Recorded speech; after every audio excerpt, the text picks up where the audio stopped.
ಎಲ್ರಿಗೂ ನಮಸ್ಕಾರ. ವಿಡಿಯೋನ ಸ್ಕಿಪ್ ಮಾಡದೆ ನೋಡಿ. ಒಂದು ಇಂಟ್ರೆಸ್ಟಿಂಗ್ ಫ್ಯಾಕ್ಟ್ ನಾನು ನಿಮ್ಗೆ ಹೇಳ್ತಾ ಇದ್ದೀನಿ. ಕಳೆದ 2-3 ದಿವಸದಿಂದ ನನಗೆ ಶಾಂತಿ ಕ್ರಾಂತಿ ಚಿತ್ರದ ಹಾಡುಗಳು ಟ್ಯಾಗ್ ಆಗ್ತಾ ಇದೆ.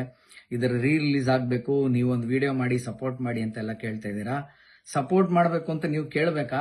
ಅದು ನಮ್ಮ ಕರ್ತವ್ಯ, ನಾವು ಮಾಡೇ ಮಾಡ್ತೀವಿ. ಯಾಕಂದ್ರೆ ನಮ್ಮ ಬಾಲ್ಯದಲ್ಲಿ ನಾವು ಬೆಳೀತಾ ಇರ್ತಕ್ಕಂಥ ಏಜ್ ಅಲ್ಲಿ ಇದ್ದಾಗ ಮಾಡಿದಂತ ಸಿನಿಮಾ ನಮ್ಮ ಸಿಹಿ ನೆನಪುಗಳನ್ನ ಮತ್ತೆ ಅದು ಕೊಡುತ್ತೆ ಅಂತಂದ್ರೆ ನಾವು ಮಾಡಲ್ವಾ? 100% ಮಾಡ್ತೀವಿ.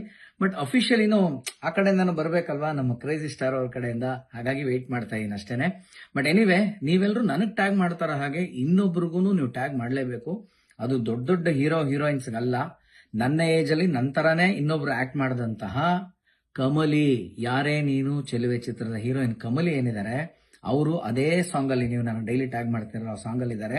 ಫಸ್ಟ್ ಲೈನಲ್ಲೇ ಬರ್ತಾರೆ, ಬರೀ ಬೆತ್ತಲೆ ಜನರ ನಡುವೆ ಬಟ್ಟೆ ತೊಟ್ಟರೆ ಮನ್ನಣೆ ಇಲ್ಲ. ಅದ್ಯಾರು ಅನ್ಕೊಂಡಿದ್ದೀರಾ? ಕಮಲಿ ಅವರೇನೆ. ಸಂಗೀತ ಅವರು ಈಗ ಮಲಯಾಳಂ ಚಿತ್ರರಂಗದಲ್ಲಿ ದೊಡ್ಡ ಹೀರೋಯಿನ್ ಆಗಿ ಅಚೀವ್ ಎಲ್ಲ ಮಾಡಿದ್ದಾರೆ. ಒಂದು ಇಂಟ್ರೆಸ್ಟಿಂಗ್ ಫ್ಯಾಕ್ಟ್ ಇದ್ರ ಜೊತೆ ಏನು ಅಂತಂದ್ರೆ, ಆಕೆ ಅವಾಗ್ಲೇನೆ ಶಾಂತಿಕ್ರಾಂತಿ ಮಾಡೋವಾಗ್ಲೇ ರವಿ ಸರ್ ಹತ್ರ ಹೋಗ್ಬಿಟ್ಟು, ನನ್ನ ಹೀರೋಯಿನ್ ಮಾಡಲ್ವಾ ನೀವು ಅಂತ ಕೇಳಿದ್ಲು. ಅದಕ್ಕೆ ರವಿ ಸರ್ ಏನ್ ಹೇಳಿದ್ರೆ ಗೊತ್ತಾ, ನಿನಗೆ ಎಷ್ಟೇ ವಯಸ್ಸು ಇವಾಗ? 8 ವರ್ಷ. ಇನ್ 8 ವರ್ಷ ಬಿಟ್ಟು ಬಾ, ಹೀರೋಯಿನ್ ಮಾಡ್ತೀನಿ ಅಂತ.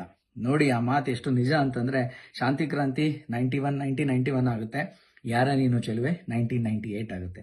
ಅಲ್ಲಿಂದ 8 ವರ್ಷಕ್ಕೆ ಅಂದ್ರೆ ಶಿವಾಗ ಅರೌಂಡ್ 16, 17, 18 ಅಂತ ಅನ್ಕೋತೀನಿ ನಾನು, ಯಾರ ನೀನು ಚೆಲುವೆ ಮಾಡೋವಾಗ. ಸೊ ಇದೊಂದು ಇಂಟ್ರೆಸ್ಟಿಂಗ್ ಫ್ಯಾಕ್ಟ್ ನಿಮ್ ಜೊತೆ ನಾನು ಶೇರ್ ಮಾಡಬೇಕಾಗಿತ್ತು, ಮಾಡಿದೀನಿ. So all the best to Shanti Kranti re release. Love you all.